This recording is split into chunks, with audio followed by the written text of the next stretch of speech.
Bwana, once again kwenye mic ni Abby Makubi, wengi wananiita Abby Makubi, lakini jina langu la kazi ni Abby Makubi. Bwana, leo kwenye Bongo Family kama ilivyo ada, kama ilivyo kawaida, tunakuletea updates mbalimbali za wasanii, watu maarufu, watu mashujaa, legendary ambao wameweza kufanya mambo makubwa sana.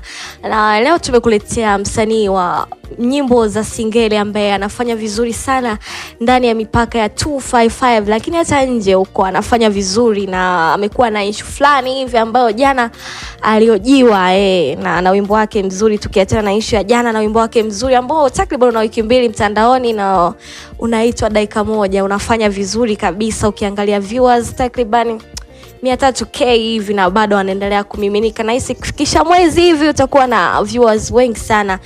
Bwana, leo kubwa zaidi ambayo tumeleta kwa wewe mtazamaji wa Bongo Family, mwanafamilia wetu, bwana, pamoja sana mwanzo mpaka mwisho tunakuwa na wewe, tunakuletea vitu vizuri.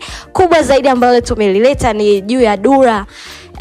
Tunajua mwanzoni alikuwa na mdada mmoja hivi mashallah, mdada mrembo mzuri Zailisa, alikuwa anatoka naye na baadaye waliachana. Tukaona Dura ametoa wimbo mpaka na mzi yake Haji Manara baada ya kuopoa binti huyo mkali hapo. Zailisa alihamia upande wa pili bwana kwa mzungu.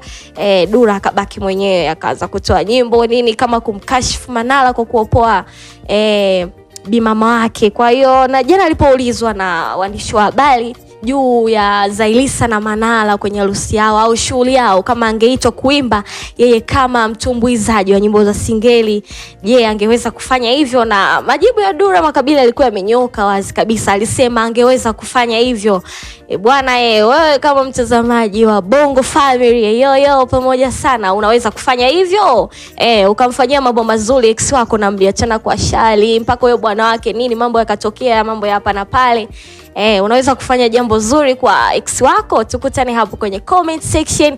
Bwana, mimi ni Abby Makubi, call me Abby. Bongo Family, sau kulike, kusubscribe, kushare, dondosha macomment mengi, makopa ya kutosha hapo. Cha muhimu wewe ni kufungua tu page yetu, tukutana na updates nyingi. Inaendelea tukukumbusha usisahau kulike, kushare, kusubscribe, vitu kama hivyo tunakudondoshia hapo. Bongo Family, si tunasema Bongo Family, bond with us.